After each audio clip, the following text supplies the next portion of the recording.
باوقار اور معزز احباب،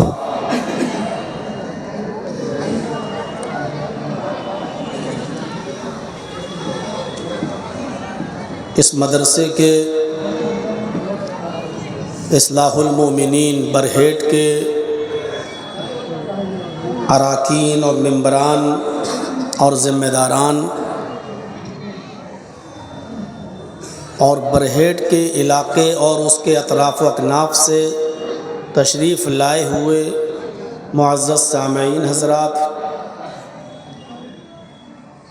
پردہ نشین اسلامی خواتین، ماں اور بہنوں، نوجوانوں، عزیز بچوں،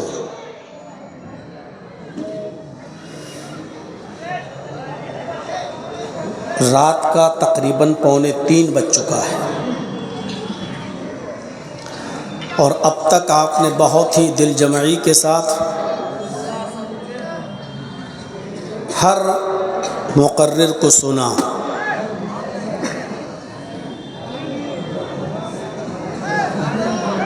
اس جلسے کی تاریخ 1 سال پہلے لے لی گئی تھی، لیکن وہ تاریخ تھی 10 اور 11 فروری۔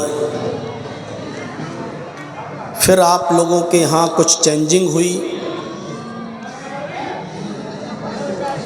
اور مجھے بڑی دقت ہوئی، کیونکہ جب تاریخ دینے کے بعد عین وقت پر جب کوئی اس کو چینج کرتا ہے تو آگے پیچھے کرنے میں بہت پریشانی ہوتی ہے۔ ایک وقت تو ایسا آیا کہ میری طرف سے کینسل ہی کر دیا گیا تھا یہ جلسہ کہ میں نہیں آ سکتا، کیونکہ جو تاریخ میں آپ جلسہ کر رہے ہیں اس میں ہم خالی نہیں ہیں۔ اور پھر آپ لوگوں نے ہمارے محترم دوست جناب محمد کریم صاحب کو پکڑا اور پھر رابطے ہوئے اور پھر اس میں تقریباً 1 ہفتے کا وقت لگا اس کو دائیں بائیں کرنے میں، اور پھر کسی نتیجے تک پہنچے کہ آپ کے 2 دن کے اس جلسے کو اس میں 1 دن کی میں منظوری دوں۔ پھر یہ طے ہوا کہ آج 15 اپریل، اب تو خیر 16 ہو گئی ہے، رات کے 12 بجے کے بعد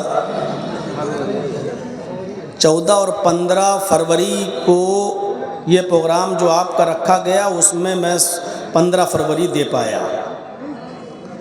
اس کنڈیشن میں یہ پروگرام دیا کہ ابھی جلسہ ختم کرنے کے بعد مجھے دیوگھر بھاگنا ہے، وہاں سے فلائٹ پکڑنی ہے، دلی پہنچنا ہے، پھر دلی سے 1.5-2 گھنٹے کا سفر کر کے مجھے میرٹھ اور میرٹھ کے بھی ایک گاؤں سسولا میں جانا ہے، اور کل کا میرا وہاں پروگرام ہے اور شاید کل شام تک میں وہاں پہنچوں۔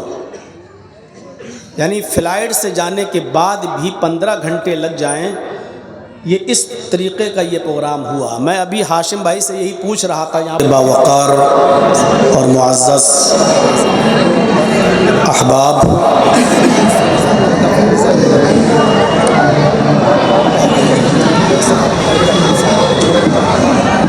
اس مدرسے کے اصلاح المومنین برہیٹ کے اراکین اور ممبران اور ذمہ داران اور برہیٹ کے علاقے اور اس کے اطراف و اکناف سے تشریف لائے ہوئے معزز سامعین حضرات، ایام میں آپ لوگوں کو کہاں جگہ، پردہ نشین اسلامی خواتین، ماں اور بہنوں، اسی طریقے کی بھیڑ کو، نوجوانوں، عزیز بچوں، کے جلسے کی بھی تاریخ کا اعلان آج کا جلسہ رات کا تقریباً 2:45 بج چکا ہے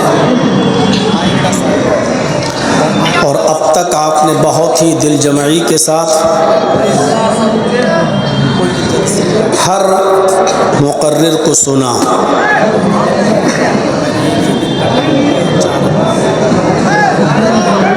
اس جلسے کی تاریخ 1 سال پہلے لے لی گئی تھی، لیکن وہ تاریخ تھی 10 اور 11 فروری۔ پھر آپ لوگوں کے ہاں کچھ چینجنگ ہوئی اور مجھے بڑی دقت ہوئی، کیونکہ جب تاریخ دینے کے بعد عین وقت پر جب کوئی اس کو چینج کرتا ہے تو آگے پیچھے کرنے میں بہت پریشانی ہوتی ہے۔ ایک وقت تو ایسا آیا کہ میری طرف سے کینسل ہی کر دیا گیا تھا یہ جلسہ کہ میں نہیں آ سکتا، کیونکہ جو تاریخ میں آپ جلسہ کر رہے ہیں اس میں ہم خالی نہیں ہیں۔ اور میرے لیے بھی اچھا یہ ہوا کہ اور پھر آپ لوگوں نے ہمارے محترم دوست جناب محمد کریم صاحب کو پکڑا اور پھر رابطے ہوئے اور پھر اس میں تقریباً 1 ہفتے کا وقت لگا اس کو دائیں بائیں کرنے میں، اور پھر کسی نتیجے تک پہنچے کہ آپ کے 2 دن کے اس جلسے کو اس میں 1 دن کی میں منظوری دوں۔ پھر یہ طے ہوا کہ آج 15 اپریل، اب تو خیر 16 ہو گئی ہے، رات کے 12 بجے کے بعد 14 اور 15 فروری کو یہ پروگرام جو آپ کا رکھا گیا اس میں 15 فروری دے پایا، لیکن آپ کو شاید اس کنڈیشن میں یہ پروگرام دیا کہ ابھی جلسہ ختم کرنے کے بعد مجھے دیوگھر بھاگنا ہے، وہاں سے فلائٹ پکڑنی ہے، دلی پہنچنا ہے، پھر دلی سے 1.5-2 گھنٹے کا سفر کر کے مجھے میرٹھ، اور میرٹھ کے بھی ایک گاؤں سے 16 میں جانا ہے، اور کل کا میرا وہاں پروگرام ہے، اور شاید کل شام تک میں وہاں پہنچوں۔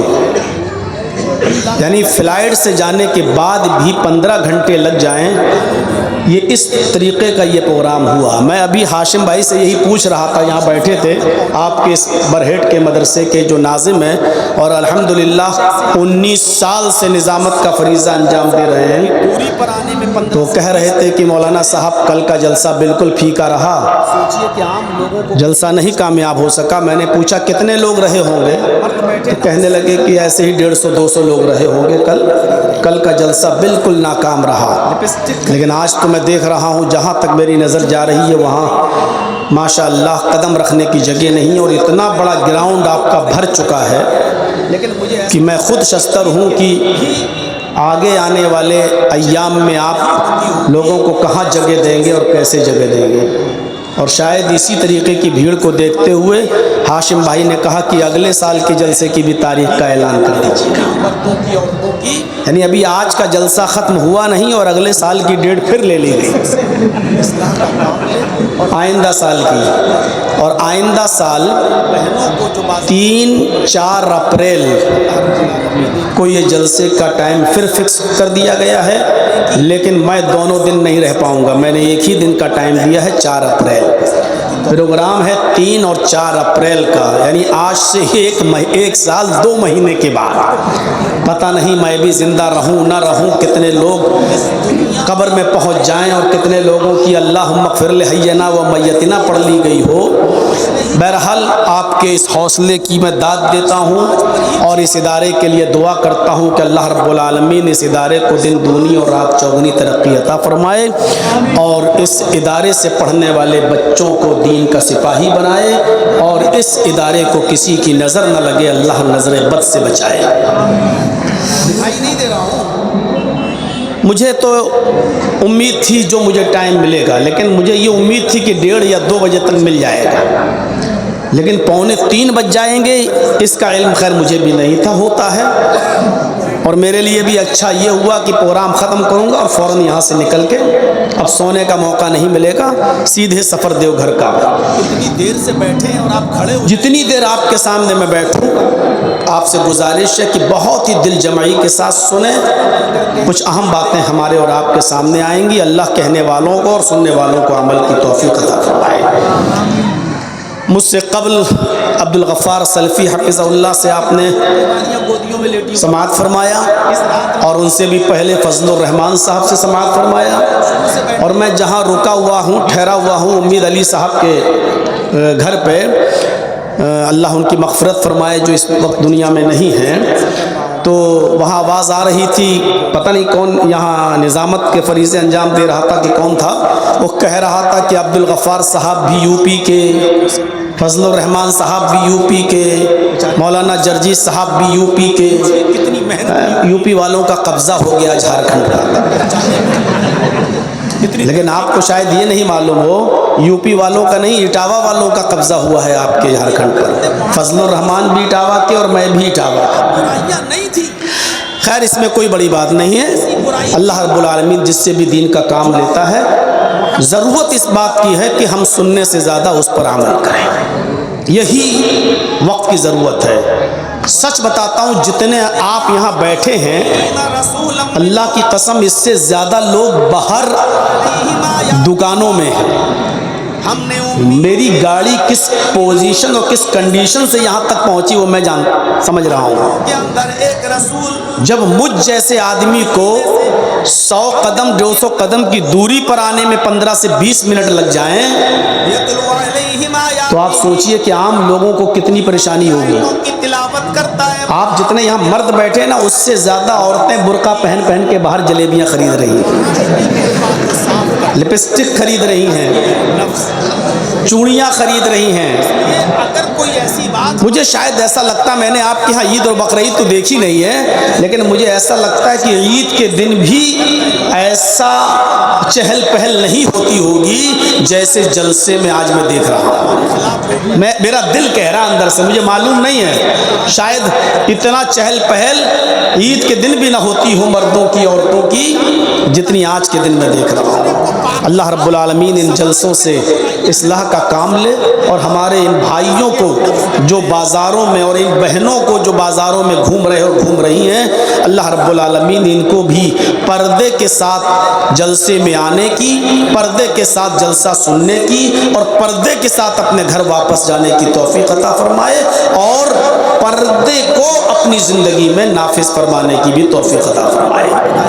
نبی اکرم صلی اللہ علیہ وسلم اس دنیا میں آئے تو آپ کی پہلی نظر معاشرے ہی پر تھی، سماج پر ہی تھی۔ سماج کیا ہوا یار؟ ابھی تک تو آپ کبھی ہلہ نہیں کر رہے تھے، میں آیا ہوں تو شور کرنا شروع کر دیا۔ دکھائی نہیں دے رہا ہوں؟ اے بھائی بیٹھ جاؤ، دیکھنا ضروری ہے ان لوگوں کو پیچھے جو بیٹھے ہیں۔ بھائی ایسے مت دیکھنا کہ مجھ پہ نظر لگ جائے، ویسے ہی 57 کلو کا ہوں اور کم نہ ہو جائے۔ بیٹھ جائیے، آپ لوگ بیٹھ جاؤ، پیچھے والوں کو دقت نہ ہو۔ بنگال سے ممتا ہٹ جائے۔ اب بھائی اتنی دیر سے بیٹھے ہیں اور آپ کھڑے ہو جائیں گے ان کے سامنے تو غصہ تو ان کا جائز ہے نا۔ آپ تو آ گئے چھچورا پن کر کے، فیلڈ دیکھ کے، ہم کو نہیں معلوم ہے کہ آپ کے میدان میں کیا کیا ہو رہا ہے۔ میرے گھر سے فون آیا، بیٹا یہ کیا ہو رہا ہے؟ ابھی بھی چلے جائیے، کتنے برقعے والیاں گودیوں میں لیٹی ہوئی ہیں دوسروں کے، اس رات میں بھی یہ لوگ سب معلوم ہے۔ اب یہ لوگ شروع سے بیٹھے ہیں تو آپ ان کو بیچ میں کھڑے ہو کے ڈسٹرب کریں گے؟ بیٹھ جائیے بھائی، خراب کرنے کی کوشش کریں گے، اور ان کو اس کے لیے 25-26 سالوں سے جلسہ کر رہا ہوں۔ بہار میں تو پکڑے جاتے ہیں ہر جلسے میں لڑکے اور لڑکیاں، بٹھا لیا جاتا ہے، صبح پنچایتی ہوتی ہے، کیا کیا جائے، یہ سب دیکھا ہوا ہوں اپنی آنکھوں سے۔ جلسے دین کی اصلاح کے لیے ہوتے ہیں، بیچارے 19 سال سے ناظم ہیں، پوچھئے کتنی محنت کی ہوگی اس ادارے کو یہاں تک پہنچانے میں، کتنی ترقی کرنے میں۔ اس جلسے کو کامیاب کیجئے میرے بھائیوں۔ نبی اکرم نے معاشرے کی اصلاح کی، کیا برائیاں نہیں تھی؟ کون سی ایسی برائی تھی جو محمد رسول اللہ کے آنے سے پہلے عرب کے اندر موجود نہیں تھی؟ یعنی محمد کے آنے سے پہلے بہت قرآن کہتا ہے هو الذی بعث فی الامیین رسولا منہم یتلو علیہم آیاتہ، ہم نے امیوں کے اندر ایک امی رسول انہی میں سے بھیجا، ان پڑھوں کے اندر ایک رسول انہی میں سے ہم نے ان کے اندر مبعوث فرمایا، یتلو علیہم آیاتہ، وہ اللہ کی آیتوں کی تلاوت کرتا ہے، قرآن کی تلاوت کرتا ہے، وَيُزَكِّيهِمْ، اور معاشرے کو پاک و صاف کرتا ہے، تزکیہ نفس۔ اس لیے اگر کوئی ایسی بات ہمارے سامنے آ جائے جو ہمارے معاشرے میں پائی جاتی ہے اور جرجیز صاحب اگر اس کو بیان کر رہے ہوں اور وہ ہمارے اندر پائی جاتی ہو تو اس کو برا نہیں ماننا چاہیے کہ صاحب یہ ہمارے خلاف بول رہے ہیں، یہ ہمارے سماج میں یہ سب ہو رہا ہے تو اسی کی طرف نشاندہی کر رہے ہیں۔ یہ تو اللہ تعالیٰ نے نبی کی شان بتائی ہے کہ معاشرے کو پاک و صاف، سماج میں جو برائیاں ہیں وہ پاک و صاف کرتے ہیں، آپ تزکیہ نفس کرتے ہیں۔ عرب کے اندر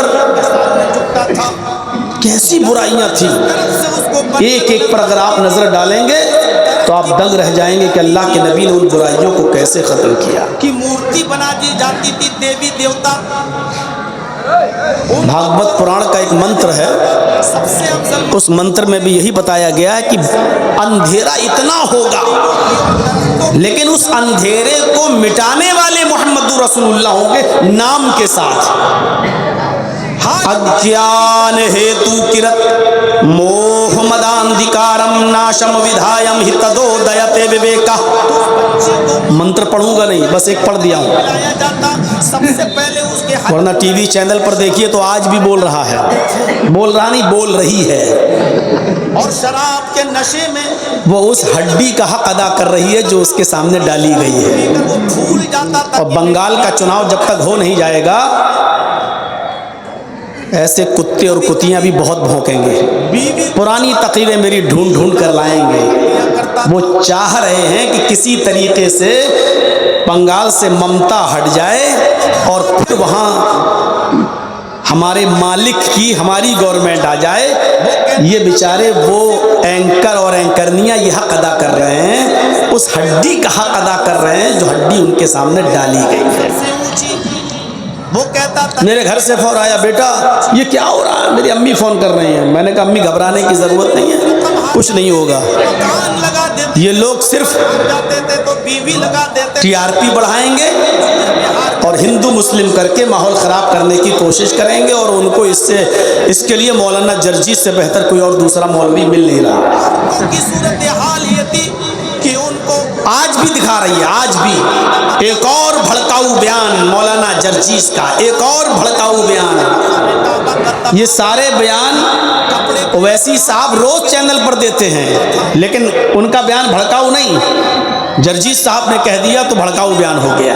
مر جائے شوہر مر جائے تو کوئی بھی میرے بھائیوں غور سے سنیے گا، اگیان ہیتو کرت موہ مداندھکارم ناشم، اپنی زندگی میں محمد جب اس دھرتی پر آئیں گے تو اندھیرے کو ناش کر دیں گے۔ موہ مداندھکارم ناشم یعنی محمد کے آنے سے پہلے بہت اندھیرا ہوگا، اور اندھیرے کو ناش کرنے والے کون ہوں گے، اندھیرے کو مٹانے والے کون ہوں گے؟ محمد رسول اللہ صلی اللہ علیہ وسلم۔ اس میں کوئی شک نہیں، عرب کی دھرتی پر کوئی ایک برائی نہیں تھی جس کو ختم کیا ہو۔ عرب کی دھرتی پر اتنی برائیاں تھی، اتنی برائیاں تھی کہ ایک انسان دوسرے انسان کو خرید لیا کرتا تھا اور اس کو اپنا غلام بنا لیا کرتا تھا۔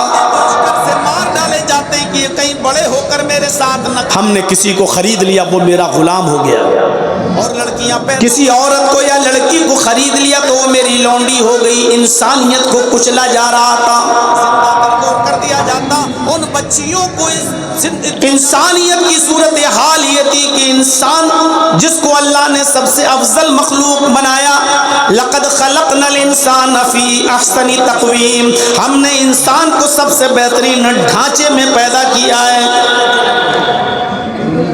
یہ انسان سب سے افضل ہونے کے باوجود پتھروں کے سامنے جھکتا تھا، لکڑیوں کے سامنے جھکتا تھا۔ درخت، جس درخت سے اس کو برکت نظر آتی تھی اس درخت کی پوجا کی جاتی تھی، اور جس پتھر کی مورتی بنا دی جاتی تھی دیوی دیوتا، ان پتھروں کو پوجا جاتا تھا۔ سب سے افضل مخلوق ہونے کے باوجود یہ انسان پتھروں کی اور لکڑیوں کی اور درختوں کی پوجا کر رہا تھا، کیونکہ اتنے رسیا تھے شراب کے۔ حالت یہ تھی کہ شراب جیسے صحابی اتنی پی جاتی تھی کہ جب ان کے گھر میں کوئی بچہ پیدا ہوتا تو اس بچے کو ماں کا دودھ یا شہد نہیں پلایا جاتا، سب سے پہلے اس کے حلق میں شراب کے قطرے ڈالے جاتے تھے۔ اگر شراب حرام کر دے اور شراب کے نشے میں اتنا دھت ہو جاتا تھا کہ شراب پی کر وہ بھول جاتا تھا کہ میری بیوی کون ہے اور میری بیٹی کون ہے۔ یہ شراب کیسے چھوڑ دے گی؟ کبھی کبھی بیوی کو چھوڑ کر وہ بیٹی ہی کا ہاتھ پکڑ لیا کرتا تھا۔ اللہ کے رسول شراب حرام قرار دے دیجئے، لیکن اللہ کے نبی کہتے ہیں کہ فخر و مباحات کا یہ حال تھا کہ لوگ کہتے تھے کہ میں تم سے اونچا، وہ کہتا تھا کہ میں تم سے اونچا، میں تم سے افضل، وہ کہتا تھا کہ میں تم سے افضل، میری قوم سب سے اونچی، وہ کہتا تھا کہ میری قوم سب سے اونچی۔ جوئے میں لوگ رقم ہار جاتے تھے تو مکان لگا دیتے تھے، اور مکان ہار جاتے تھے تو بیوی لگا دیتے تھے، اور بیوی بھی جوئے میں ہار جاتے تھے تو جوان بیٹی جوئے میں لگا دیا کرتے تھے۔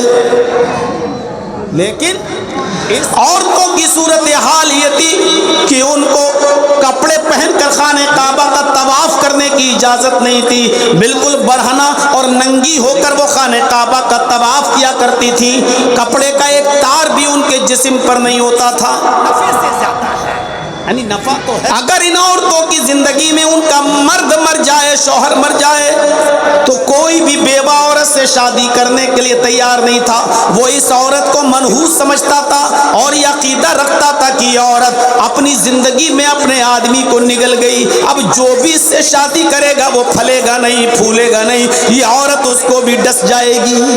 اتنی محنت سے کمایا ہم غریب کو کیسے دے دیں؟ لیکن وہ غریب شادیوں کے طریقے انتہائی غلط اور بھیانک تھے۔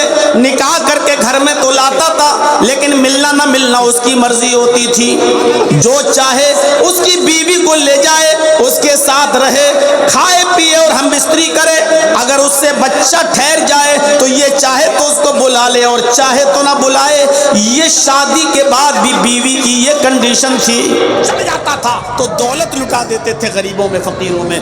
اب وہ لڑکے پیدا ہوتے تو اس ڈر سے مار ڈالے جاتے کہ یہ کہیں بڑے ہو کر میرے ساتھ نہ کھائیں، تو کچھ اور لڑکیاں پیدا ہوتی تو پیدا ہونے کے بعد ہی ان کو زندہ دفن کر دیا جاتا، زندہ درگور کر دیا جاتا۔ ان بچیوں کو اس دنیا میں زندہ رہنے کا ادھیکار نہ تھا۔ زیادہ ہم اور آپ سب مل کر پورے ہندوستان میں سارے مدرسے ملا لو، سارے مولویوں کو جوڑ لو، اب بہت کئی لاکھ مولوی، کئی ہزار مدرسے ہم استعمال نہیں کریں گے، لیکن ابھی صرف ایک برائی نہیں رک پائی جہیز کی۔ محمد الرسول اللہ نے معاشرے کو کیسے صاف کیا، رحمان ابن عوف بھی دیکھ، ایک گھر میں کس طریقے سے معاشرے کو پاک کیا۔ کھاتے کھاتے شراب ہم نہیں جانتے، شراب بھی پینے لگے، شراب دھیرے دھیرے حرام ہوئی، کیونکہ اتنے رسیا تھے شراب کے کہ اللہ کے نبی صلی اللہ علیہ وسلم کو حضرت عمر جیسے صحابی یہ کہہ رہے ہیں اے اللہ کے نبی شراب حرام قرار دے دیجئے، شراب بہت نقصان پہنچا رہی ہے سماج میں، لیکن اللہ کے نبی صلی اللہ علیہ وسلم حضرت عمر فاروق کی بات بھی نہیں مان رہے ہیں۔ کہہ رہے ہیں نہیں عمر، اگر شراب حرام کر دیں گے تو یہ لوگ شراب اتنی آسانی سے نہیں چھوڑ پائیں گے، پیدا ہوتے ہی بچے کے منہ میں شراب ڈالی جاتی ہو، اتنی شراب پینے والی قوم یہ شراب کیسے چھوڑ دے گی؟ مغرب کی اور اس صحابی نے نماز، حضرت عمر فاروق نے کئی مرتبہ کہا اللہ کے رسول شراب حرام قرار دے دیجئے، لیکن اللہ کے نبی کہتے ہیں کہ نہیں۔ اس کے بعد سوچئے کتنا مشکل تھا شراب کو حرام قرار دینا۔ پہلی آیت جو شراب کے سلسلے میں نازل ہوتی ہے وہ یہ، لیکن شراب کے نشے میں وہ صحابی کیا پڑ گئے کہ شراب اور جوئے میں منافع بھی ہیں، منافع للناس ہے کیا؟ شراب کے اندر اور جوئے کے اندر کچھ نفع بھی ہے، کچھ منافع بھی ہے، کچھ اچھائی بھی ہے، لیکن اسمہما اکبر من نفعہما، کی عبادت کرتے ہیں لیکن ان دونوں کا گناہ ان دونوں کے نفع سے بڑھ کر ہے۔ دیکھیے حرام نہیں قرار دیا، صرف یہ بتایا ہے کہ ان دونوں کا نقصان نفع سے زیادہ ہے، یعنی نفع تو ہے۔ آج ہمارا نوجوان طبقہ جب شراب پیتا ہے تو اس کا مقصد کیا ہوتا ہے؟ تھوڑا سکون مل جائے گا، شراب پی لیں گے تو ہمارا ٹینشن ختم ہو جائے گا، ایک عادت کے طور پہ شراب پی رہا ہے۔ لیکن عرب کے لوگ عادت کے طور پہ شراب نہیں پیتے تھے، وہ شراب اس لیے پیتے تھے کہ کسی غریب کو پیسہ دینے میں ان کی چھاتی پھٹتی تھی، نہیں ایسے دیں گے تو بڑی تکلیف ہوتی تھی، اتنی محنت سے کمایا ہم غریب کو کیسے دے دیں، لیکن وہ غریب کے ساتھ جوا کھیلتے تھے، جوا کھیلتے تھے اور اس جوئے میں ہار جاتے تھے تو ان کو تسلی ہوتی تھی کہ چلو ہم جوئے میں ہار گئے، حالانکہ ان کا مقصد یہ تھا کہ غریب کی مدد کی جائے، تو جوئے میں وہ ہار جاتے تھے اور یہ سوچ لیتے تھے کہ ہم جوئے میں ہار گئے ہیں، ایک غریب آدمی کو پیسہ مل گیا، رقم مل گئی، چلو جانے دو۔ شراب اس لیے پیتے تھے کہ شراب کا نشہ چڑھ جاتا تھا تو دولت لٹا دیتے تھے غریبوں میں، فقیروں میں، اب وہ جب ہوش آتا تھا تو کہتے تھے چلو شراب کے نشے میں لٹایا، ایسے دینے میں تکلیف ہوتی تھی، شراب کے نشے میں لٹا دیتے تھے، تو کچھ فائدہ بھی تھا شراب پی کر غریبوں میں پیسہ دینا، نہیں پیتے تھے، جوا کھیل کر غریبوں سے جوا ہار جانا، کچھ منافع تھا، لیکن ان دونوں کا گناہ اور ان دونوں کا نقصان نفع سے، شراب نہیں پیتے تھے، مغرب کا وقت آ گیا اور نشے میں اگر زیادہ، اس لیے فرمایا اسمہما اکبر من نفعہما، ان دونوں کا نقصان گناہ ان کے نفع سے زیادہ ہے۔ اب بہت سے لوگوں نے شراب چھوڑ دی لیکن سب لوگوں نے نہیں، ارے اس کا نقصان زیادہ ہے نفع کم ہے، ہم استعمال نہیں کریں گے۔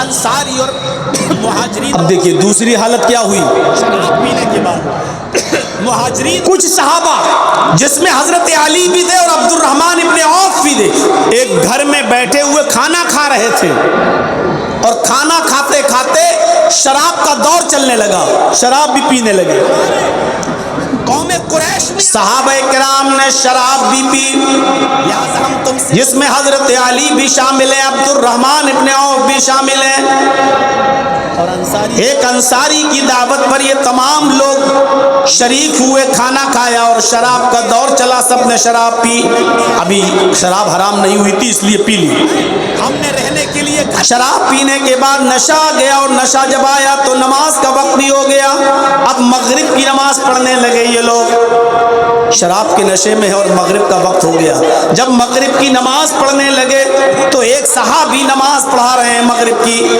اور اس صحابی نے نماز پڑھاتے پڑھاتے غیر المغضوب علیہم ولا الضالین یہاں تک تو بالکل صحیح پڑھا، اس کے بعد سورہ کافرون کی تلاوت کرنے لگے، قل یا ایھا الکافرون لا اعبد ما تعبدون، لیکن شراب کے نشے میں وہ صحابی کیا پڑھ گئے، قل یا ایھا الکافرون نحن نعبد ما تعبدون، وہ یہ پڑھ گئے، آج کے بعد اب اس کنڈیشن اے کافرو ہے کیا، لا اعبد ما تعبدون، میں ان کی عبادت نہیں کرتا جن کی عبادت تم کرتے ہو، لیکن پڑھ کیا گئے، نحن نعبد ما تعبدون، ہم بھی ان کی عبادت کرتے ہیں جن کی عبادت تم کرتے ہو، پورا معنی ہی بدل گیا، اور بتوں کے نام پر چلنے جب نماز کی حالت میں قرآن غلط پڑھا جانے لگا تب اللہ تعالیٰ نے یہ آیت نازل فرمائی یا ایھا الذین آمنوا لا تقربوا الصلاۃ وانتم سکارا، اے ایمانوں والو تم نماز کے قریب نہ جاؤ جب تم نشے میں ہوا کرو، تب اللہ تبارک و تعالیٰ جب نشے میں ہوا کرو تب نماز مت پڑھا کرو، یعنی نماز کے قریب مت جاؤ معاشرے سے اس چیز کا، اور اس وقت تک نماز نہ پڑھو جب تک تم ہوش میں نہ آ جاؤ، تمہارے منہ سے کیا نکل رہا ہے اس کو تم سمجھنے لگو کہ ہم جو بول رہے ہیں وہ کیا ہے، جب تک یہ سمجھنے نہ لگو تب تک نماز مت پڑھنے مت جاؤ۔ جب یہ آیت نازل ہوئی تو اب بہت سے اور صحابہ نے شراب چھوڑ دی اور اس آیت نے بہت سی شراب چھڑوا دی، حالانکہ حرام اب بھی نہیں ہوئی، حرام اب بھی نہیں ہوئی، صرف یہ کہا کہ جب نشے میں ہو تو نماز مت پڑھو۔ اب صبح 11 بجے کوئی آدمی شراب نہیں پیتا تھا، کیوں؟ شراب پیئیں گے تو نشہ آئے گا، نشے میں آ گئے تو ظہر کا وقت ہو جائے گا، ظہر کا وقت ہوگا تو جماعت چھوٹ جائے گی، چھوڑ دیا۔ اب ظہر کے بعد شراب نہیں پیتے تھے، ظہر کے بعد شراب پیئیں گے تو نشہ آئے گا، پھر عصر کا وقت ہو جائے گا، کہیں ایسا نہ ہو کہ عصر کی جماعت چھوٹ جائے، عصر کے بعد شراب نہیں پیتے تھے، مغرب کا وقت آ گیا اور نشے میں اگر ہم ہوئے تو مغرب کی جماعت چھوٹ جائے گی۔ اب وہ یا تو عشاء کے بعد شراب پیتے تھے یا فجر کے بعد شراب پیتے تھے، بہت سے لوگوں کی شراب اس کنڈیشن میں چھوٹ گئی، سزا اتنی سخت متعین فرما دی۔ مدینے کے اندر انصاری اور مہاجرین آپس میں لڑ گئے، شراب پینے کے بعد مہاجرین اور انصار لڑ گئے، مہاجرین نے شراب پی، انصاریوں نے بھی شراب پی، مہاجرین کہنے لگے ہم تم سے اچھے ہیں، ہمارے نبی ہمارے قوم قریش میں آئے ہیں، ہم قریشی لوگ ہیں، لہذا ہم تم سے افضل ہیں کیونکہ محمد رسول اللہ ہمارے خاندان میں پیدا ہوئے۔ اور انصاری شراب کے نشے میں کہنے لگے لو یہ ہم سے اچھے ہیں، بھوکے آئے تھے مکے سے، ننگے آئے تھے مکے سے، ہم نے رہنے کے لیے گھر دیا، ہم نے یہاں اپنی لڑکیوں کی شادی ان کے ساتھ کی، ہم نے اپنے کاروبار میں ان کو شریک کیا، یہ بھوکے اور ننگے آنے والے ہم سے اچھے؟ ارے ہم تم سے اچھے ہیں، ہم نے تم بھوکوں کو کھانا کھلایا، تمہیں رہنے کے لیے گھر دیا۔ یہ جھگڑا اتنا بڑا شراب کے نشے میں کہ انصاریوں نے بھی تلواریں نکال لی اور مہاجرین نے بھی تلواریں نکال لی، دونوں ایک دوسرے کو مارنے کے در پہ آ گئے، ایک دوسرے کو قتل کرنے کے در پہ آ گئے شراب کے نشے میں۔ جب یہ کنڈیشن دیکھی تب شراب کی حرمت کا اعلان ہوتا ہے، انما الخمر والمیسر والانصاب والازلام رجس من عمل الشیطان فاجتنبوه لعلکم تفلحون۔ اے مسلمانوں، آج کے بعد اب اس کنڈیشن میں یہ حالت کہ شراب پی کر تم ایک دوسرے کی گردنیں مارنے لگے ہو، ایک دوسرے سے افضل قرار دینے لگے ہو، جبکہ ہم ان تمام خرافاتوں کو ختم کرنے آئے تھے، کوئی بڑا نہیں کوئی چھوٹا نہیں، سب برابر ہیں، سب کا برابر کا حق ہے۔ میں یہ تعلیم لے کر آیا تھا لیکن تم نے تو اس تعلیم ہی کی دھچیاں اڑا دیں۔ اب شراب، جوا اور بتوں کے نام پر چلنے والے چڑھاوے اور پاسوں کے کھال کے تیر، رجس من عمل الشیطان، یہ سب شیطان کی گندگی ہیں، حرام ہیں یہ سب تم پر، فاجتنبوہ، اجتناب کرو، ان سے بچو، لعلکم تفلحون، تاکہ تم کامیاب ہو جاؤ۔ اتنے مرحلوں سے گزرنے کے بعد اللہ تبارک و تعالیٰ نے شراب کو اور جوئے کو حرام قرار دیا ہے، معاشرے سے اس چیز کا صفایا کیا ہے، پیدا نہیں ہوئی ہے۔ اب تو سکون سے بیٹھو میرے بھائی، یہ متعین کر دیا، اب تو سکون سے بیٹھو، 35 منٹ ہو گئے ہیں مجھے بولتے ہوئے، اور غلام بہت مہنگا ہوتا تھا۔ تو میرے ساتھیوں غور کرو، اس طرح شراب حرام ہوئی، اور عرب کے اندر ایک اور رواج تھا، جو میں نے ابھی شروع میں بتایا آپ کو کہ 60 روزے رکھے، لوگوں کو خریدا جاتا تھا، ان کو غلام بنا لیا جاتا تھا اور پھر ان کے اوپر ظلم کیا جاتا تھا، ان کے اوپر ضرورت سے زیادہ بوجھ لادا جاتا تھا کیونکہ وہ خرید لیے گئے۔ 60 روزے رکھنے کی بھی طاقت نہ ہو، لڑکیوں کو لونڈی بنا لیا جاتا تھا، 60 مسکینوں کو ایک ٹائم کھانا۔ محمد رسول اللہ صلی اللہ علیہ وسلم کو فکر ہوئی 60 کو بلا کر کہ ان لوگوں کی آزادی کے لیے کیا قدم اٹھایا جائے، یا 10 ان لوگوں کی آزادی کے لیے کیا قدم اٹھایا جائے۔ جب تک 60 تو آپ نے اپنی بیوی سے مل نہیں سکتے، کچھ جرائم کی سزا اتنی سخت متعین فرما دی کہ اس سزا میں روزہ رکھنے سے بھی بہتر اور مسکینوں کو کھانا کھلانے سے بھی بہتر غلام کو آزاد کرنا قرار دیا۔ یہ آزادی کی مہم چھڑ گئی۔ اور اسی طریقے سے کوئی شخص اگر اپنی ماں سے، اپنی بیوی سے کہہ دے انت علی کظہر امی، تو مجھ پر میری ماں کی طرح حرام ہے، جا ہٹ، آج کے بعد تجھے چھوؤں گا نہیں، بھگ، آج کے بعد تجھے ہاتھ نہیں لگاؤں گا، تو مجھ پر میری ماں کی طرح حرام ہو گئی، یا ہو اگر یہ کہہ دے کبھی کر لیا ہو، تو اب وہ جب تک یہ سزا نہیں بھگتے گا تب تک وہ بیوی نہیں بنا سکتا اپنی بیوی کو۔ اور ابھی تک وہی مسئلے پوچھے جا رہے ہیں۔ عرب کے اندر یہ دستور تھا کہ جب کوئی شخص اپنی بیوی سے کہہ دیتا تھا کہ تو مجھ پر میری ماں کی طرح حرام، تو مل نہیں سکتا تھا، اب وہ ماں کی طرح خدمت کرنا پڑے گی اس کی۔ وہ کہے پیر دباؤ تو دبانا پڑیں گے، وہ کہے میرے کپڑے دھلو تو دھلنا پڑیں گے، اب اس کی خدمت ماں کی طرح کرنا پڑتی۔ سزا حضرت اوس ابن صامت نے اپنی بیوی خولہ بنت ثعلبہ کو یہی تو بول دیا تھا انت علی کظہر امی، کسی بات پر غصہ ہو کر کہ تو مجھ پر میری ماں کی طرح حرام ہو گئی۔ خولہ بنت ثعلبہ نے اللہ کے نبی صلی اللہ علیہ وسلم سے گزارش کی کہ کوئی راستہ نکالیے، اللہ کے نبی نے بھی منع کر دیا، کوئی راستہ نہیں۔ سلسلے میں صحیح مسئلہ یہ ہے، وہ جب مسجد نبوی کے اندر گئی اور 2 رکعت نماز پڑھی اور دعا مانگی، آئے اللہ میرے اور میرے شوہر کے درمیان کوئی راستہ نکال، اگر تو راستہ نہیں نکالے گا تو کون راستہ نکالے گا؟ تب اللہ تعالیٰ نے اس رسم کو ختم کرنے کے لیے اور اپنی بیوی کو جس کو ماں بول دیا گیا ہے اس کو دوبارہ بیوی بنانے کے لیے ایک سزا متعین کر دی، یہ سزا بھگتنے کے بعد ہی تم بیوی بنا سکتے ہو۔ پہلی سزا یہ متعین کی ہے کہ جو لوگ اپنی بیوی کو اپنے اوپر ماں کی طرح حرام کر لیتے ہیں ان کو چاہیے کہ اب ان کو دوبارہ اپنی بیوی ماننے سے پہلے اور دوبارہ اپنی بیوی بنانے سے پہلے ایک غلام آزاد کریں۔ ایسا جواب دوں گا، ایسا بولوں گا کہ بھاگ جاؤ گے۔ دیکھیے آزادی کی کتنی فکر ہوئی، انسانیت کسی کی غلامی کرنے کے لیے پیدا نہیں ہوئی ہے، اس لیے آزاد ہونے کا حق ہے، تو آپ نے یہ متعین کر دیا کہ وہ ایک غلام آزاد کریں، اور غلام بہت مہنگا ہوتا تھا، اتنی قیمت کسی کے پاس اگر نہ ہو، اتنا مہنگا غلام نہ خرید سکے اور غلام آزاد نہ کر سکے، تو پھر دوسرا آپشن یہ دیا کہ 60 روزے رکھے، وہ بھی پے در پے کنٹینیو ریگولر روزے رکھے 60، اور تیسرا آپشن یہ دیا اگر 60 روزے رکھنے کی بھی طاقت نہ ہو تو 60 مسکینوں کو کھانا کھلائے، 60 مسکینوں کو ایک ٹائم کھانا کھلائے۔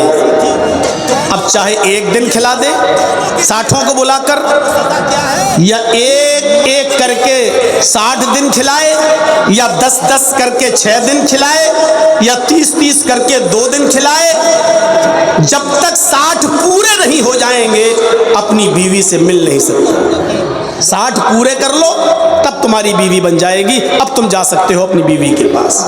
اب تو وہی جانتا ہوگا نا غلام کی آزادی، تو ایک غلام یہ وہ کر رہا ہے جہاں عرب کے اندر غلام بنانے کا رواج تھا۔ کو آزاد کرنے پر ان پر ظلم کرنے کا رواج تھا. اس غلامی کی اور اسی طریقے سے جرم وہ جو ابھی عبدالغفار صاحب سے پوچھا گیا تھا سلفی سے مسئلہ کہ روزے کی حالت میں اگر کوئی شخص اپنی بیوی سے ہم بستری کر لے تو مسلسل. میں تو ہاشم بھائی سے کہہ رہا تھا لگتا ہے یہ کرنا چاہتا ہے تو صرف مرد پورے کرے گا یا ہو سکتا ہے کہ کبھی کر لیا ہو. کئی مرتبہ تو یہ مسئلہ میں خود بیان کر چکا ہوں اور ابھی تک وہی مسئلے پوچھے جا رہے ہیں. جو شخص روزے کی حالت میں اپنی بیوی کے ساتھ ہم بستری کر لیتا ہے تو یہ روزہ دونوں کا بیکار ہو جاتا ہے. مرد کا بھی بیکار, عورت کا بھی بیکار, دونوں کا روزہ, یہ روزہ ختم ہو گیا. اب سزا, یہ روزہ تو بعد میں رکھنا ہی پڑے گا. یہ روزہ جو اس کنڈیشن میں تم ملے ہو روزے کی حالت میں اپنی بیوی سے, یہ دونوں کا روزہ خراب, مرد کا بھی عورت کا بھی. اب سزا سنیے سزا کیا ہے. اب سزا صرف مرد کو ملے گی یا سزا عورت کو بھی ملے گی؟ آپ نے کہا اس سلسلے میں صحیح مسئلہ یہ ہے کہ اگر روزے کی حالت میں اس نے اپنی بیوی سے اگر ہم بستری کی ہے اور بیوی بھی راضی تھی, حضرت عمر نے کہا بیوی بھی ایگری تھی کہ اچھا آؤ ٹھیک ہے مل لیتے ہیں, اگر وہ اس کو بھگاؤ تو اس نالائق کو بھگاؤ یہاں سے. ابے میں کوئی لڑکی ہوں جو میرے اوپر لائٹ مار رہا تو ایک بکری کو مار ڈالا, ارے وہ لال والی لائٹ مار رہا کمینہ. یہ تجھے اتنی بھی عقل نہیں ہے, یہ لڑکیوں پہ ماری جاتی ہے. کوئی تیری بہن بیٹی پہ مار رہا ہوگا, جا کے پتہ لگا. اب اگر لائٹ آئی تو ایسا جواب دوں گا, ایسا بولوں گا کہ بھاگ جاؤ گے شرم کی وجہ سے. حضرت عمر فاروق کی بات سن کر ہنسنے سیدھے آنکھ پہ گئی. بتائیے وہ پھر بکریاں چرانے لگا. اس کی ریزز اتنی خطرناک ہوتی ہیں کہ آپ اس کا اندازہ نہیں لگا سکتے. جتنی قیمت مانگو گی اتنی قیمت تمہیں دے دی جائے گی. ارے غلامی کرتے ہو تم بھی. تو میرے بھائیوں, اگر بیوی بھی راضی تھی تو دونوں پر کفارہ ہے, اور اگر بیوی راضی نہیں تھی, صرف مرد نے اس کو بلایا, ہاتھ پکڑ کے کھینچا اور اس کے ساتھ ہم بستری کر لی, تو عورت صرف وہی روزہ پورا کرے گی جس روزے کی حالت میں اس سے ہم بستری کی گئی, اس کا وہی روزہ خراب مانا جائے گا, وہ بعد میں پورا کر لے گی, رکھ لے گی. لیکن اگر اس کے ساتھ زبردستی ہوئی تو, لیکن اگر وہ بھی ہم بستری میں راضی تھی تو دونوں کو یہ سزا دونوں کے لیے ہے. اور وہ سزا کیا ہے کہ مرد بھی ایک غلام آزاد کرے گا اور عورت بھی ایک غلام آزاد کرے گی. سوچنے لگا ارے یہ تو پھنس گیا ہوگا بیچارہ پوچھنے والا. آج پتہ نہیں یہ مجھے اب سوچ رہا ہوگا کہ اب تو وہی جانتا ہوگا کہ دونوں راضی تھے کہ ایک راضی تھا. تمہارا ہے, کہا جی. کہا اس کو بیچو گے, اب تو وہی جانتا ہوگا نا, جتنی قیمت مانگو گے اتنی قیمت. تو ایک غلام آزاد کرے گا مرد, اور اگر عورت بھی راضی تھی تو وہ بھی ایک غلام آزاد کرے گی. دیکھیے غلام کو آزاد کرنے پر کتنا زور دے رہے ہیں محمد رسول اللہ صلی اللہ علیہ وسلم. اس غلامی کی زنجیر سے نکالنے کی کیا مہم چلائی اللہ کے نبی. لیکن جب مالک, اور اگر ایک غلام آزاد کرنے کی طاقت نہ ہو تو وہی 60 روزے مسلسل کنٹینیو پے در پہ. اگر صرف مرد راضی تھا عورت نہیں تو صرف مرد پورے کرے گا, عورت صرف وہی ایک روزہ پورا کرے گی, بقیہ 60 نہیں. لیکن اگر عورت بھی راضی تھی تو عورت وہ روزہ بھی پورا کرے گی اور بعد میں 60 روزے بھی مسلسل کنٹینیو پے در پہ وہ بھی رکھے گی. اور اگر روزہ رکھنے کی بھی طاقت نہیں ہے تو پھر 60 مسکینوں کو کھانا کھلائے گا, یہ مرد بھی. اور اگر عورت رضامند تھی تو عورت بھی, اور عورت راضی نہیں تھی تو عورت پھر 60 مسکینوں کو کھانا نہیں کھلائے گی. تو غلامی کی زنجیروں کو اس طریقے سے توڑا گیا ہے میرے بھائیوں. یہ مہم چلائی تھی محمد رسول اللہ صلی اللہ علیہ وسلم نے۔ حضرت عمر فاروق رضی اللہ تعالیٰ نے جنگل میں تھے اور وہاں ایک چرواہا بکریاں چرا رہا تھا۔ حضرت عمر فاروق کو بھوک لگی، آپ اپنے ساتھیوں کے ساتھ اس کے پاس گئے۔ آپ نے کہا کیا تم بکریاں چراتے ہو؟ اس نے کہا ہاں۔ آپ نے کہا بیعنی شاتن، کیا ایک بکری بیچو گے؟ اس نے کہا نہیں، یہ بکری میرے مالک کی ہے، میں نہیں بیچ سکتا، میں تو غلام ہوں اپنے مالک کا، میں نہیں بیچوں گا۔ حضرت عمر نے کہا بکری ایک مجھے بیچ دو، میں اس بکری کو ذبح کرنے کے بعد اس کی کھال اتار کر تمہیں دے دوں گا۔ تم اپنے مالک سے یہ کہہ دینا کہ جنگل میں بکریاں چراتے چراتے دور نکل گیا اور ایک بھیڑیے نے ایک بکری کو مار ڈالا، بھیڑیے نے ایک بکری مار ڈالی، ایک بکری کھا گیا، تمہارا مالک تمہیں کچھ نہیں بولے گا، کیونکہ جنگل میں اکثر بھیڑیے بکریوں پر حملہ کرتے رہتے ہیں۔ لیکن یہ درختوں کے سامنے اس نے حضرت عمر کو دیکھا، وہ جانتا نہیں تھا کہ یہ امیر المومنین ہے، یہ حضرت عمر ہے، وہ پہچانتا نہیں تھا۔ حضرت عمر فاروق کی بات سن کر ہنسنے لگا، کہنے لگا ارے جاؤ یار اپنا کام کرو۔ وہ پھر بکریاں چرانے لگا۔ حضرت عمر نے اس کا امتحان لیا، کیوں نہیں بیچو گے؟ تم جتنی قیمت مانگو گی اتنی قیمت تمہیں دے دی جائے گی۔ ارے غلامی کرتے ہو تم بھی، ان روپیوں کی اس درہم کے مالک بن جاؤ گے جو میں تمہیں دوں گا، بتاؤ کتنے درہم لوگے؟ اپنے مالک سے جھوٹ بول دینا، ایک بکری بھیڑیا کھا گیا۔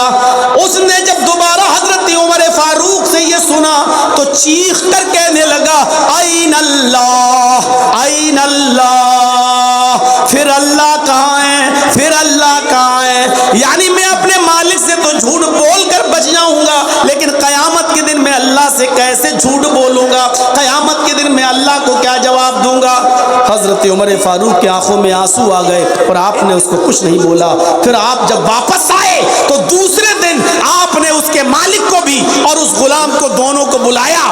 جب دونوں دربار خلافت میں پہنچے تو وہ غلام ڈر گیا، سوچنے لگا ارے یہ تو امیر المومنین ہے، کل میں نے ان کو بکری نہیں بیچی، آج پتہ نہیں یہ مجھے کیا سزا دیں گے۔ حضرت عمر نے کہا اے اس غلام کے مالک، کیا یہ غلام تمہارا ہے؟ کہا جی۔ کہا اس کو بیچو گے؟ کہا نہیں۔ کہا تم جتنی قیمت مانگو گے اتنی قیمت دی جائے گی، لیکن اس غلام کو میرے حوالے کر دو۔ جب اس نے یہ سنا کہ منہ مانگی قیمت مل رہی ہے تو اس نے جتنا رقم مانگی حضرت عمر نے اتنی رقم اس کو دے دی اور اس غلام کو خرید لیا۔ وہ سمجھا کہ اب مجھے عمر غلام بنا کر رکھیں گے، لیکن جب مالک چلا گیا غلام بیچ کر، حضرت عمر نے اس غلام کو آزاد کر دیا اور کہا کہ تم نے کل جو کہا این اللہ، این اللہ، اللہ کہاں ہے؟ اللہ کے ڈر کی وجہ سے، اللہ کے خوف کی وجہ سے تم نے اس بکری کو نہیں بیچا، جبکہ دولت تمہیں مل رہی تھی، رقم تمہیں مل رہی تھی، اس کے باوجود تم نے نہیں بیچا۔ تم عمر سے نہیں ڈرے، عمر کے رب سے ڈرتے ہو، اس لیے میں تمہیں آزاد کر رہا ہوں۔ جاؤ اب تم آزاد ہو۔ ابھی تم اپنے مالک کے انڈر میں تھے، اس لیے تم اپنی مرضی کے مطابق نمازیں نہیں پڑھ سکتے تھے، نفلی روزے نہیں رکھ سکتے تھے، رات میں تہجد نہیں پڑھ سکتے تھے، کیونکہ تمہارا مالک تم سے جب کام کرائے گا تب تمہیں کام کرنا ہوتا تھا۔ اب میں نے تمہیں آزاد کر دیا، جاؤ اب تم اللہ کی عبادت کرو، یہی کلمہ اختیار کیے رہنا، یہی کلمہ اختیار کیے رہنا اور اسی طریقے سے اللہ سے ڈرتے رہنا۔ یہی کلمہ کل قیامت کے دن انشاءاللہ تمہیں جہنم سے بھی آزادی دلائے گا۔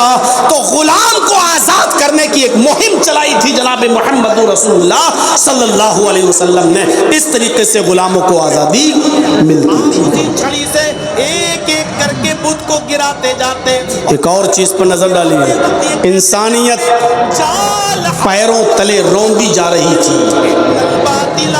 وَكَرَّمْنَا بَنِي آدم، ہم نے ابن آدم کو، ہم نے آدم کی اولاد کو باعزت بنایا۔ سب سے زیادہ باعزت کوئی مخلوق ہے تو انسان ہے، اور اللہ نے ساری انسانیت کے بارے میں کہا وَكَرَّمْنَا بَنِي آدم، صرف مسلمان کو نہیں، وَكَرَّمْنَا بَنِي آدم، ہم نے آدم کے ہر بیٹے کو مکرم باعزت بنایا ہے۔ لیکن یہ درختوں کے سامنے جھکنے، پتھروں کے سامنے جھکنے لگے۔ محمد رسول اللہ نے ان کو سمجھایا کہ لوگوں یہ پتھر تم سے افضل نہیں ہے، یہ لکڑیاں تم سے افضل نہیں ہیں، یہ درخت تم سے افضل نہیں ہے، یہ ساری چیزیں اللہ نے تمہاری خدمت کے لیے پیدا کی ہیں، یہ ساری چیزیں تمہارے لیے پیدا کی گئی ہیں، تم ان سے خدمت لو، تم ان سے فائدہ اٹھاؤ، اور تم انہی کے سامنے جھک رہے ہو، انہی کے سامنے انہی کی عبادتیں کر رہے ہو۔ کوئی لات کے سامنے جھکتا، کوئی منات کے سامنے جھکتا، کوئی عزا کے سامنے جھکتا، کوئی ود کے سامنے جھکتا، کوئی سہا کے سامنے، کوئی یغوث کے سامنے، کوئی یعوق کے سامنے، کوئی نصر کے سامنے،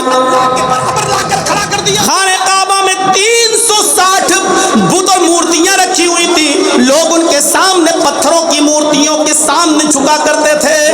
محمد رسول اللہ صلی اللہ علیہ وسلم نے ان کو بتایا کہ یہ پتھروں کی مورتیاں ہیں، ان کے سامنے مت جھکو۔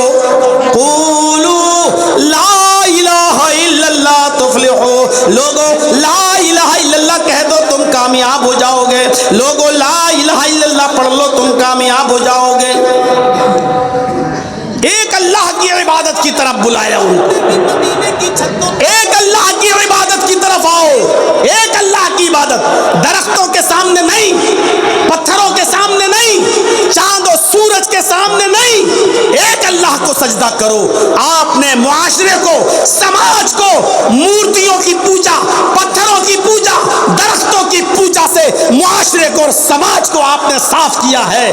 معاشرے میں کتنا اندھیرا تھا، کتنی جو ہے ضلالت اور گمراہی تھی، محمد رسول اللہ نے اس طریقے سے انسان کو مکرم بنایا کہ تم پتھروں کے سامنے جھکتے ہو، تم لکڑیوں کے سامنے جھکتے ہو۔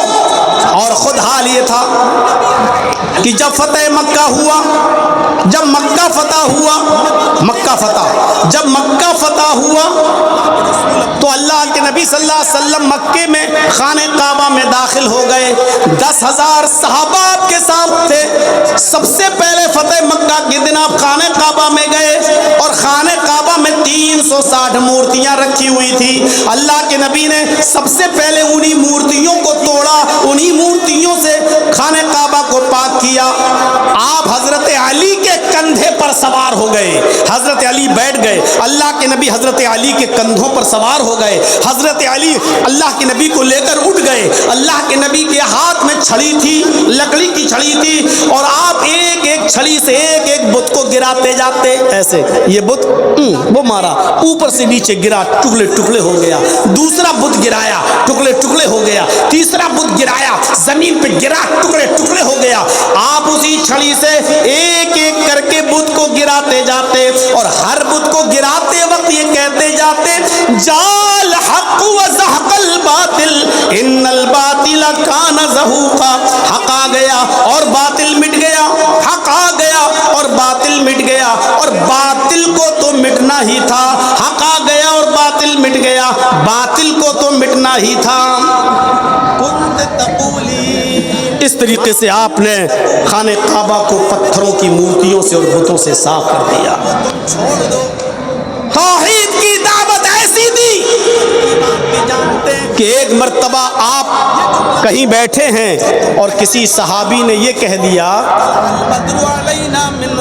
ما شاء اللہ وما شئت، جو اللہ چاہے اور آپ چاہیں۔ کہ ہمارے پاس ایک ایسے نبی آئے، گفتگو کرتے کرتے نکل گیا اس کی زبان سے ما شاء اللہ وما شئت، جو اللہ چاہے اور آپ چاہیں۔ تو اللہ کے نبی صلی اللہ علیہ وسلم نے اس صحابی سے کیا کہا، سنیے، اجعلتنی ندن، کیا تو نے مجھے اللہ کے ساتھ شریک کر دیا، مجھے اللہ کا شریک بنا دیا ہے؟ یہ تمہاری ہمت کیسے پڑی؟ کیا مجھے اللہ کے برابر لا کر کھڑا کر دیا تم نے؟ نہیں، تم صرف اتنا بولو ماشاء اللہ، جو اللہ چاہے، یہ مت کہو جو اللہ چاہے اور جو آپ چاہیں، نہیں، کہو ماشاء اللہ وحدہ، جو صرف اکیلا اللہ چاہے۔ اس طریقے سے آپ نے توحید کی دعوت دی۔ مظفر پور کے علاقے میں ہجرت کر کے مکہ سے مدینہ جا رہے ہیں، ہمارے سارے لوگ نبی کی منظر کو دیکھ رہے ہیں، عورتیں بھی مدینے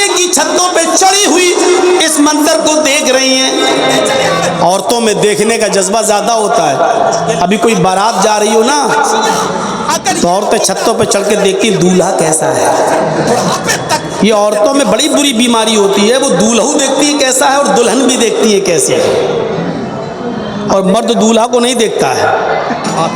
مرد کوشش کرتا ہے کہ اس کی بیوی دکھ جائے کیسی ہے, مان لیا نا, اور دیکھنے کے بعد کہتا ہے پہلوئے حور میں لنگور خدا کی قدرت, اس لنگور کو حور کیسے مل گئی. کیا کہتا ہے وہ ہم سے, وہ ایک الگ بات ہے. عورتیں آج چھتوں پہ چڑھ گئی, نبی آ رہے ہیں, اللہ کے رسول مکے سے مدینہ آ رہے ہیں, اب ہمارے یہاں رہیں گے, نبی کو دیکھنا چاہتی ہے, اور اللہ کے رسول اپنی اونٹنی پر بیٹھے ہوئے ہیں اور تشریف لا رہے, چل رہے, برابر آ رہے ہیں اللہ کے نبی. چھوٹی چھوٹی بچیاں ڈھول بجا رہی ہیں, چھوٹی چھوٹی بچیاں دف بجا رہی ہیں, دف ڈھول ایسے ڈھول دف بجا رہی ہیں اور بجاتے ہوئے یہ گیت گا رہی ہیں. طلع البدر علینا من ثنیات الوداع وجب الشکر علینا ما دعا للہ داعی. آج 14ویں رات کا چاند فاران کی چوٹیوں سے چمک کر ہمارے شہر میں نمودار ہوا ہے. ہم تو اللہ کا جتنا بھی شکریہ ادا کریں کم ہے. اللہ کے نبی ان بچیوں کی زبان سے جب یہ شعر سنتے ہیں تو مسکرا رہے ہیں, ہنس رہے ہیں. جب قریب آئے تو ان لڑکیوں نے نبی کو دیکھا اور دیکھ کے کہا فینا نبی یعلم ما فی غد, آج ہمارے پاس ایک ایسے نبی آئے ہیں جو کل کی بات بھی جانتے ہیں, کل کیا ہونے والا ہے اس کا بھی علم رکھتے ہیں. اللہ کے نبی اپنی اونٹنی سے اترتے ہیں اور ان بچیوں کے پاس آتے ہیں اور آ کر کہتے ہیں دعی حاضی وقولی کنت تقولین ما کنت تقولین. آئے بچیوں, یہ جملہ جو پڑھ رہی ہو وہ تم چھوڑ دو. ہمارے درمیان ایک ایسے نبی آئے جو کل کی بات بھی جانتے ہیں, یہ جملہ نہ پڑھو, یہ جملہ چھوڑ دو, جو تم پہلے پڑھ رہی تھی وہی پڑھو. طلع البدر علینا من ثنیات الوداع وجب الشکر علینا ما دعا للہ داعی. یہ جملہ پڑھو, یہ نہ کہو کہ ہمارے پاس ایک ایسے نبی آئے جو کل کی بات جانتے. اللہ کی قسم کل کا علم مجھے نہیں ہے, کل میں زندہ بھی رہوں گا یا نہیں یہ مجھے اس کا بھی علم نہیں ہے, کل میں صحت مند رہوں گا یا بیمار ہو جاؤں گا مجھے اس کا بھی علم نہیں ہے. آپ نے ان بچیوں کو بھی عقیدے سے پاک کر دیا اور یہ عقیدہ ان کے ذہنوں سے نکال دیا, کیونکہ چھوٹے چھوٹے بچوں کو جو پڑھایا جاتا ہے بڑے ہو کر بھی وہ چیزیں ان کے دماغ میں بیٹھی رہتی ہیں, نہیں نکلتی ہے. اچھا بتاؤ, شروع سے دیکھتے چلے آ رہے ہو نا, نماز پڑھنے کے بعد ہاتھ اٹھا کر دعا مانگتے تھے نا, امام صاحب بھی اور مقتدی بھی سب. کتنا مشکل کام تھا اس کو ہٹانا. زور دیا, ہم سے پوچھو 20-22 سال پہلے جب تقریریں کرنے آتا تھا کلیہ چک اور معظم پور کے علاقے میں, کتنا مشکل کام تھا. لوگ کہتے تھے یہ لوگ نئے نئے مولوی پیدا ہو گئے ہیں, ہمارے باپ دادا کرتے آئے, یہ لوگ کہتے بدعت ہے, یہ لوگ کہتے منع ہے. کتنا مشکل کام تھا, کیونکہ جو باپ دادا کے زمانے سے چلا رہا ہے, جو بچپنے سے ہم کرتے چلے آ رہے ہیں, اس کو چھوڑنا بڑا مشکل ہوتا ہے, بڑا مشکل. اگر آج یہ بچیاں اگر یہ عقیدہ رکھ لیں گی اپنے اندر تو پھر بڑھاپے تک یہ اپنے دماغ سے نہیں نکال پائیں گی, اپنے دماغ سے نہیں نکال پائیں گی. بتی جلا رہا تھا یہ سب اب دیکھ رہے ہو نا, آپ ہی کے علاقے کا ہے نا ایک مولوی جھارکھنڈی, سب کرتے ہیں, مان لیا نا. ارے ہم لوگ بھی تو وہی کہتے تھے لیکن اب مان لیا نا. کیا کہتا ہے وہ, ہم سے پوچھتے ہیں حلوہ کون کتاب میں ہے. بہت مبارک مولوی. ارے حلوہ کتاب میں نہیں ہوتا, حلوہ کڑھائی میں ہوتا ہے. ارے اللہ کے بندے, یہی تو ہم پوری زندگی کہتے آئے ہیں کہ تمہارے پاس کتاب و سنت کی کوئی دلیل نہیں ہے حلوے کی. وہ خود کہتا ہے تم ڈھونڈتے رہو کتاب میں, ہم کھاتے رہیں گے کڑھائی میں. مرنے والے کی جتنی, وہ کوئی مولوی تو ہے نہیں, عربی مدرسے کا ایک کلاس بھی نہیں پڑھا ہوا ہے, وہ تو کپل شرما سمجھ لو, یا پاکستان کا اس کو وہ عمر شریف سمجھ لو بس، اس سے زیادہ اس کی کوئی حیثیت نہیں، اس کو اسی لیے بلاتے بھی ہیں۔ پٹاخے کے بارے میں کیا بولتا ہے آپ تو جانتے ہی ہیں کہ اگر شادی میں پٹاخہ بجانا سنت ہوتا تو ہم پٹاخہ تھوڑی، ہم تو بم لے کے جاتے، بم سمدھی کے گھر میں چھوڑ دیتے، ڈائریکٹ جنتی۔ اب اس سے بڑا مذاق اور کیا ہو سکتا ہے؟ تو میرے بھائیوں، اب لوگ ماننے لگے ہیں کہ ہم جو حلوہ کھاتے ہیں اس کی کتاب و سنت میں کوئی دلیل نہیں ہے، وہ کڑھائی ہے۔ تو یہ تو ہم پہلے ہی کہتے ہیں کہ تمہارے سارے تیوہار کھانے پینے کے ہیں۔ محرم پہ کھچڑا، حضرت عائشہ کہتی ہے ربیع الاول میں بریانی، 11ویں میں بڑے پیر صاحب کے نام پر بریانی کی ڈیگ، رجب میں کونڈے، شعبان میں حلوہ، رمضان میں تو پوچھو مت۔ ہم نے کہا وہاں تو سب زندگی بھر سب کھاؤ، اور جب تک زندہ رہو پیر بن کے مرید سے کھاؤ، اور جب مرید کے ہاں کوئی مر جائے تو مرنے والے کے نام پہ بھی کھاؤ۔ وہ مر گیا، ہاں اب اس کی آتما کو شانتی نہیں ملے گی، یہی مولانا ہے، تیجا کر، تم اس کی بہن ہو، 10واں کر، 20واں کر، 40واں کر، اور بے غیرت 40واں بھی کھانے کے بعد کہتا برسی کر، ہر سال کھلا مرنے والے کے نام پر۔ پہنچ چکا وہ کیسے نکالوں؟ میری ایک چچیری بہن کی شادی ہوئی ہے جسونت نگر، اٹاوا سے تھوڑی دور ہے، میں اور وہ وہاں ایک بھی اہل حدیث نہیں ہے، ٹوٹل پورے لوگ T T S. T T S کی فل فارم آپ جانتے ہی ہوں گے، بتانے کی ضرورت نہیں، ارے بتا دیتا ہوں کسی کے باپ کا کیا جاتا، ٹناٹن سنی۔ تو ایک بار وہاں کوئی گمی ہو گئی تو میں نے زور دیا گھر والوں نے کہ جاؤ بیٹا چلے جاؤ، وہاں دور کے رشتے تمہاری بہنی لگتی ہے وہ، چلے جاؤ۔ تھوڑی دیر بیٹھا، میں گیا، میں نے کہا چلو جانے میں کیا عیادت تیماردار وہ اس میں جانے میں کوئی دقت نہیں ہے، چلا گیا۔ نبی اکرم نے گیا تو کیا دیکھا ہوں، وہاں ایک اونچی پگڑی باندھے، لمبا چوڑا موٹا تازہ ایک مولوی پہلے سے لیٹا ہوا ہے، براجمان ہے۔ کتنی دور چلا جاؤں لیکن آؤں گا وہیں جاؤں۔ ہم جا کے اپنے بہن کے یہاں بیٹھ گئے، وہ پانی وانی چائے وائے بنا کے لانے لگی، اور ہم دوسرے ڈریس میں تھے، ٹوپی ووپی نہیں پہنے ہوئے۔ اس طریقے سے معاشرے کو بہت دیر تک وہ جانے کیا اگربتی جلا رہا تھا اور یہ سب کچھ جل رہا تھا، وہاں پر بہت سی خرافاتیں ہو رہی تھیں۔ میں نے اپنی چچیری بہن سے کہا یہ کیا ہے؟ کہا آپ سب کرتے ہیں، اب ہمارے گھر والوں نے کر دیا یہاں رشتہ، تو اب کیا کریں، پھنس گئے تو پھنس ہی گئے۔ تو ہم نے کہا یہ کون ہے یہ موٹا آدمی جو بیٹھا ہوا ہے؟ تو ارے یہ یہاں کا سب سے بڑا مولوی ہے، میں نام نہیں لوں گا، وہ بہت مبارک مولوی ہے، اس کا نام لینے سے پہلے ہمیں وضو بنانا پڑے گا۔ تو میرے بھائیوں، میں چپ تھا، خاموش بیٹھا رہا، ان کے 2 شوہر، اور تھوڑی دیر کے بعد وہ کہنے لگا ایسا ہے، میری بہن سے، ایسا ہے کہ اس مرنے والے کے جتنے بھی کپڑے ہیں، نئے پرانے، گھڑی وڑی جتنی بھی چیزیں ہیں، ساری چیزیں پیک کر کے ہمیں دے دو۔ شام میں بیچنے جاتے تھے، اور تو کچھ چیزیں جو پرانی تھی وہ دے دیں، کچھ چیزیں ایسی ہوتی ہیں جو عورتیں بھی رکھنا چاہتی ہیں نشانی کے طور پہ، بھائی ابھی نہیں ہم کیوں دیں آپ کو؟ تو کہتا سب دو۔ بہن نے کہا کہ میں یہ سب نہیں دے سکتی، تو کہا کہ نہیں دو گے تو قیامت کے دن یہ آدمی ننگا اٹھے گا اپنی لونڈی کے ذریعے۔ اب میرے صبر کا پیمانہ لبریز، جب آپ سے شادی کرنا چاہتی، میں نے دور سے ہی بیٹھا ہوا تھا، میں نے کہا مولانا صاحب آپ کیا کپڑے پہن کر اٹھیں گے؟ میری قوم کی بیٹیوں، کون بدتمیز! میں نے کہا بھائی حدیث میں تو آتا قیامت کے دن سبھی ننگے اٹھیں گے، اور میں نے وہ حدیث پڑھ دی۔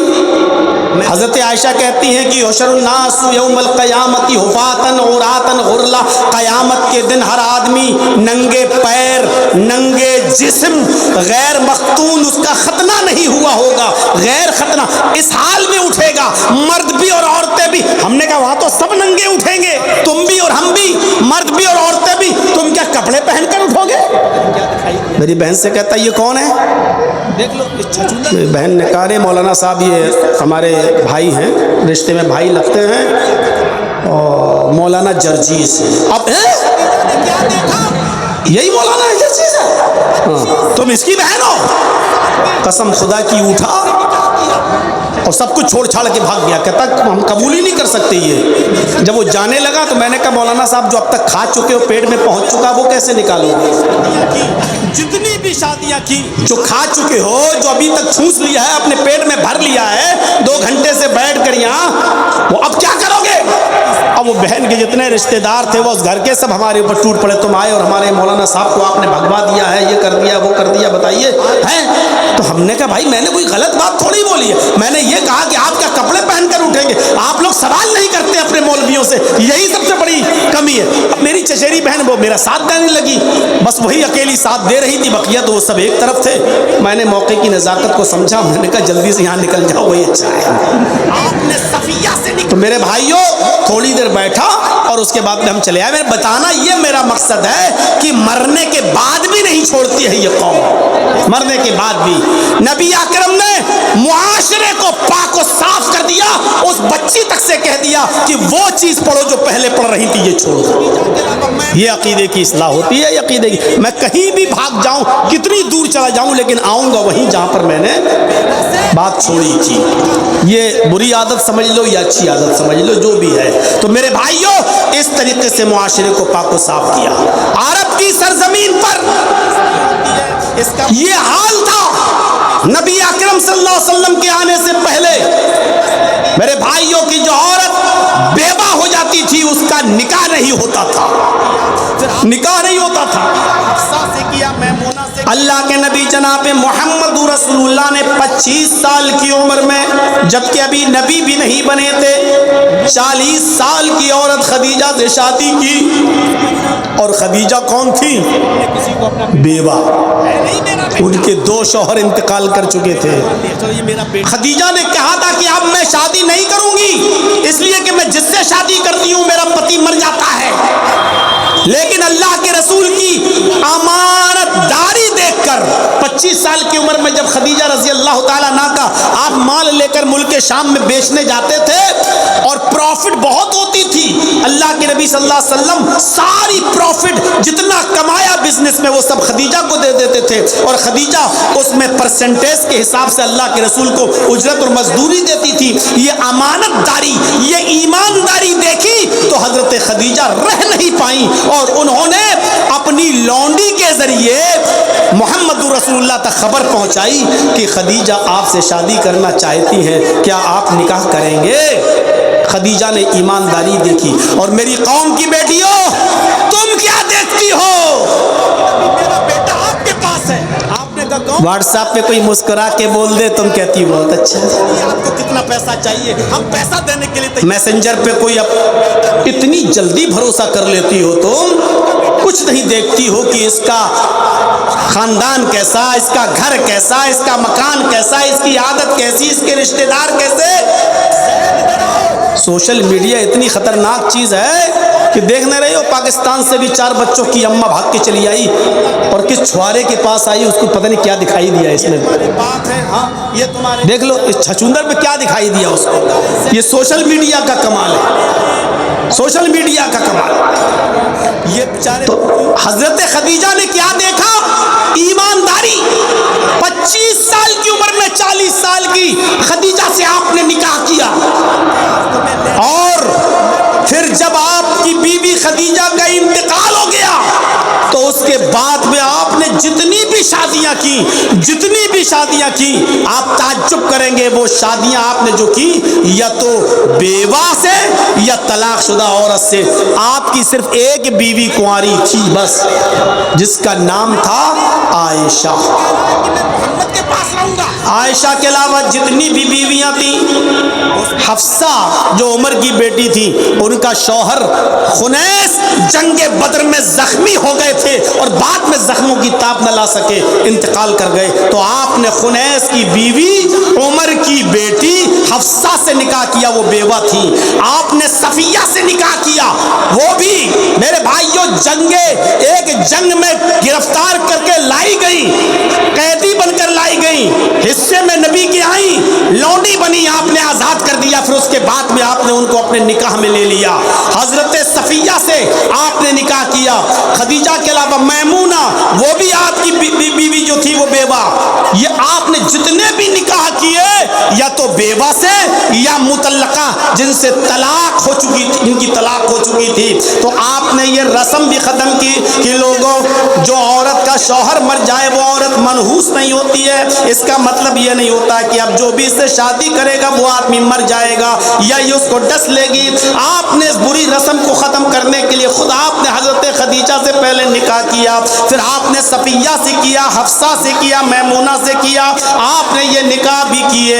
ایک اور رسم تھی عرب کے اندر، وہ رسم کیا تھی؟ منہ بولے بیٹے کی بیوی کو اپنی بہو سمجھنا۔ جیسے ہم نے کسی کو اپنا بیٹا بنا لیا، ہے نہیں میرا بیٹا، لیکن اپنا بیٹا اس کو ہم نے بیٹا مان لیا، چلو یہ میرا بیٹا ہے، ہم اس کو کھلا رہے، ہم اس کو پلا رہے، ہم اس کو اپنے پاس رکھے ہوئے ہیں، اب اس کی شادی بھی ہم نے کرائی، اب اس کی بیوی کو ہم اپنی بہو سمجھ رہے ہیں۔ اور عرب کا یہ عقیدہ تھا رسم کہ اس سے شادی نہیں کر سکتا ہے جب سے اس لڑکے کا منہ بولا وحی نازل ہوئی کہ اس وقت منہ بولے بیٹے کی زینب کا نکاح اللہ کے نبی صلی اللہ علیہ وسلم نے زید ابن حارثہ سے کرایا تھا۔ جانتے ہیں نا زید جو حضرت خدیجہ کے غلام تھے، اور جب اللہ کے نبی نے حضرت خدیجہ سے شادی کی تو حضرت خدیجہ نے زید کو اللہ کے نبی کو دے دیا، اور زید اللہ کے نبی کے اتنے قریب تھے کہ جب زید کے باپ اور چچا زید کو لینے آئے، کہا اللہ کے نبی میرا بیٹا آپ کے پاس ہے۔ آپ نے کہا کون؟ کہا زید، ہم اس کو لینے آئے، آپ منہ کھولیے، آپ کو کتنا پیسہ چاہیے، ہم پیسہ دینے کے لیے تیار ہیں، لیکن میرا بیٹا مجھے دے دو۔ اللہ کے نبی نے کہا نہیں، آپ کا بیٹا اگر ہے اور آپ کے ساتھ جانا چاہتا ہے اور آپ کو اگر پہچان لیتا ہے تو میں اس کو چھوڑنے کے لیے تیار ہوں، میری طرف سے کوئی بندش نہیں ہوگی۔ آپ نے بلایا زید ادھر آؤ، زید آئے، آپ نے کہا یہ پہچانتے ہو یہ کون ہے؟ زید نے کہا یہ میرے باپ ہیں، یہ میرے چچا ہیں۔ اللہ کے نبی نے کہا تم پہچانتے ہو؟ کہاں؟ یہ تمہارے باپ ہیں؟ ہاں۔ یہ تمہارے چچا ہے؟ کہاں؟ آپ نے کہا زید یہ دونوں تمہیں لینے آئے ہیں اور میں تمہیں چھوڑنے کے لیے تیار ہوں۔ یہ بیچارے پوری تم گرفتار کر لیے گئے یا قید کر دیے گئے یا پکڑے گئے یا اغوا کر لیے گئے، اور کئی سالوں سے تمہارے ماں باپ پریشان تھے، آج تمہیں لینے آئے ہیں، میں تمہیں ان کے حوالے کر رہا ہوں، تم جا سکتے ہو، تم اپنے ماں باپ کے پاس، اپنے چچا، اپنے رشتہ داروں میں جا سکتے ہو۔ زید رونے لگے۔ اللہ کے نبی نے کہا کیوں رو رہے ہو؟ کہا اللہ کے نبی میں آپ کو چھوڑ کر نہیں جاؤں گا۔ تب باپ نے کہا بیٹا تو غلام بن کر رہے گا، میں تجھے آزاد کرانے آیا، میں لینے آیا، اور تو کہہ رہا ہے کہ میں محمد کے پاس رہوں گا، تو آزادی پر غلامی کو ترجیح دیتا ہے۔ اس نے اپنے باپ سے کہا میرے ابو محمد کے پاس میں غلام بن کر نہیں، گھر کا مالک بن کر رہتا ہوں، جو چاہتا ہوں کھاتا ہوں، جو مرضی آتی ہے کام کرتا ہوں، جو مرضی آتی ہے نہیں کرتا ہوں، جہاں جانا چاہتا ہوں جاتا ہوں۔ محمد رسول اللہ مجھے اپنے بیٹے کی طرح رکھتے ہیں، اپنے غلام کی طرح نہیں۔ جب بیٹے نے جانے سے انکار کر دیا زید نے، تب باپ خوشی خوشی چلے گئے۔ اگر ہمارے گھر سے بھی زیادہ پیار تجھے اس گھر میں مل رہا ہے تو بیٹے ہم تجھے نہیں لے جا سکتے، رہو تم یہاں۔ ہنستے ہوئے گئے، آئے تھے روتے ہوئے، ہنستے ہوئے گئے کہ میرا بیٹا یہاں خوش ہے۔ اللہ کے نبی نے جب یہ دیکھا کہ زید اپنے ماں باپ کے ساتھ نہیں گیا میری محبت دیکھ کر، تو زید کا ہاتھ پکڑا اور خانہ کعبہ میں لے گئے، اور خانہ کعبہ میں لے جا کر لوگوں میں اعلان کیا، لوگوں سن لو، یہ زید آج کے بعد میرا بیٹا ہے، محمد کی وراثت میں اس کا بھی حق ہے، یعنی میری جب وراثت تقسیم ہوگی تو اس میں میرے بیٹے کو بھی حصہ ملے گا۔ جب یہ آیت جب یہ کہا تو اللہ نے قرآن کی آیت نازل فرما دی اور اس میں فرما دیا نہیں، آپ کے بیٹا کہہ دینے سے وہ آپ کا بیٹا نہیں ہو جائے گا، اس کا باپ وہی کہلائے گا جو اس کا باپ ہے۔ آپ اس کی خدمت کر سکتے ہیں، اس کو اپنے گھر میں پال سکتے ہیں، پوس سکتے ہیں، بڑا کر سکتے ہیں، لیکن آپ اس کے باپ نہیں بن سکتے ہیں۔ اللہ نے منع کر دیا۔ پھر اللہ کے نبی نے زید کا نکاح زینب سے کرا دیا۔ زینب میں اور زید میں زیادہ دن تک نبھ نہ پائی، دونوں میں کھٹاس ہو گئی اور حضرت زینب نے طلاق لے لی زید سے۔ حضرت زینب نے زید سے طلاق لے لی۔ جب زینب نے زید سے طلاق لے لی تو اللہ کے نبی پر وحی نازل ہوئی کہ اس وقت منہ بولے بیٹے کی بیوی سے کوئی آدمی شادی نہیں کرتا ہے، اگر آپ اس کے ساتھ نکاح نہیں کریں گے تو عرب کے اندر یہ دستور باقی رہے گا، لوگ منہ بولے بیٹے کو سگے بیٹے کی طرح سمجھیں گے اور اس کی بیوی کو سگی بہو کی طرح سمجھیں گے۔ اس رسم کو توڑو۔ اللہ کے رسول نے اللہ کا حکم مانتے ہوئے زید کے طلاق دینے کے بعد زید کی بیوی زینب سے نکاح کر لیا اور زینب کو اپنے نکاح میں لے لیا۔ آپ نے ایسا کر کے اس رسم کو توڑا کہ منہ بولے بیٹے کی بیوی کو اگر منہ بولا بیٹا طلاق دے دے تو اس کا باپ اس لڑکی سے، اس عورت سے شادی کرنا چاہے تو کر سکتا ہے، اس میں کوئی برائی نہیں ہے، کیونکہ وہ اس کا سگا بیٹا نہیں ہے۔ عرب کے اندر یہ دستور تھا، آپ نے اس رسم کو بھی ختم کیا۔ کتنا اندھیرا تھا، کتنی برائیاں تھی عرب کی سرزمین پر میرے بھائیوں، آپ اندازہ لگا سکتے ہیں؟ جو مجھے کاٹ لے ان سب کو آپ نے ختم کیا۔ شوہر اور بیوی کے درمیان میں نے جو بتایا وہی حال، رکھنا چاہتا رکھتا، جب چاہتا تب طلاق دے دیتا۔ اللہ کے رسول نے کیسی محبت کر کے دکھائی کہ قربانی کا دن ہے اور گوشت کھا رہے ہیں، اٹھاتے منہ تک لے جاتے ہیں، پھر واپس کر دیتے ہیں، پھر منہ تک لے جاتے ہیں، واپس کر دیتے ہیں، پھر منہ تک لے جاتے ہیں، واپس کر دیتے ہیں۔ رونے لگے۔ حضرت عائشہ کہتی ہیں آپ رو رہے ہیں؟ اللہ کے نبی نے فرمایا ہاں عائشہ، آج مجھے اپنی بیوی خدیجہ کی یاد آ رہی ہے۔ آج خدیجہ زندہ ہوتی تو آج قربانی کے دن وہ بھی میرے ساتھ بیٹھی ہوتی اور کھانا کھاتی۔ حضرت عائشہ کہتی ہیں اس بوڑھی عورت کو آپ یاد کرتے ہیں جو 66 سال کی عمر میں مر گئی، اس دنیا سے چلی گئی، انتقال کر گئی۔ اے اللہ کے نبی، اس 66 سال کی بوڑھی عورت کو آپ یاد کرتے ہیں اور ہم جوان عورتیں آپ کی خدمت میں موجود ہیں، آپ ہم سے فائدہ اٹھائیے، آپ اس بوڑھی عورت کو کیوں یاد کرتے ہیں؟ اللہ کے نبی نے فرمایا عائشہ خاموش، تم نہیں جانتی ہو، تم نہیں جانتی ہو خدیجہ کون تھی۔ تم خدیجہ کا مقابلہ کرنا چاہتی ہو؟ نہیں کر سکتی ہو۔ خدیجہ تھی اور عائشہ عائشہ ہے، خدیجہ کی طرح تم نہیں بن سکتی ہو۔ عائشہ جب ساری دنیا محمد کو جھٹلا رہی تھی تو خدیجہ اکیلے محمد کی تصدیق کر رہی تھی۔ جب ساری دنیا محمد کے نبی ہونے کا انکار کر رہی تھی تو خدیجہ اکیلے اشہد ان لا الہ الا اللہ واشہد ان محمدن عبدہ ورسولہ پڑھ رہی تھی۔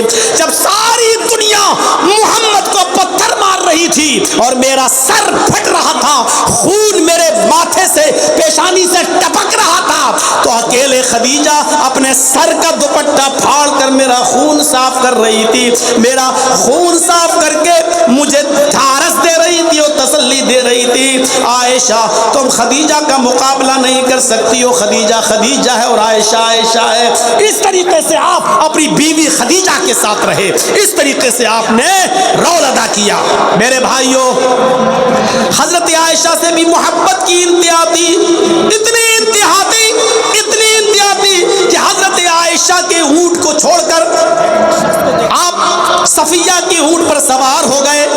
پتہ نہیں تھا صفیہ نے حضرت عائشہ سے اپنا اونٹ بدل لیا، تمہارا اونٹ کمزور ہے اور تمہارے اونٹ پر اللہ کے نبی بیٹھتے ہیں، ایسا کرو کہ یہ اونٹ مجھے دے دو اور میرا اچھا والا اونٹ تم لے لو، کیونکہ یہ طاقتور ہے، تم دونوں بیٹھتے ہو نا، تو اس اونٹ کو لے لو۔ اللہ کے نبی جب آئے تو آپ نے سمجھا یہ اونٹ عائشہ کا ہے اور عائشہ نے صفیہ کا اونٹ لے لیا, صفیہ کی اونٹ پر بیٹھ گئے. آپ نے کہا صفیہ تم, یہ تو عائشہ. کہا نہیں ہم نے اونٹ چینج کر لیا ہے. اچھا چلو کوئی بات نہیں, آدھی دور ان کے ساتھ آئے ہیں, اب آدھی دور تمہارے ساتھ چل دیتے ہیں. آپ صفیہ کے ساتھ چلے, جبکہ باری تھی حضرت عائشہ کی. حضرت عائشہ کو اتنی دیر کی جدائی برداشت نہیں ہوئی. جب مقام پر پہنچی تو جنگل میں چلی گئی, جنگل میں چلی گئی. بخاری کی روایت, جنگل میں جانے کے بعد ایک سنسان کھیت میں, ایک ہرے بھرے کھیت میں گھاس میں انہوں نے اپنا پیر ڈال دیا اور پیر داخل کرنے کے بعد کہا اللہم سلط علی عقربا او حیۃ, اے اللہ آسمان سے کوئی, اے اللہ اس کھیت میں اس جھاڑی میں کوئی سانپ بھیج دے یا کوئی بچھو پیدا کر دے, تلدغنی جو مجھے ڈس لے, جو مجھے کاٹ لے اور اس کے زہر سے میں مر جاؤں. وَرَسُولُكَ لَا أَقُولُ لَهُ شَيْئًا, وہ تیرے نبی ہیں میں ان کی شان میں کچھ نہیں کہہ سکتی. یعنی میرے اونٹ کے بجائے صفیہ کی اونٹ پر بیٹھ گئے, میری باری کی ہے اور پھر بھی آپ دوسری بیوی کے اونٹ پر بیٹھ گئے. میں یہ جدائی برداشت نہیں کر سکتی.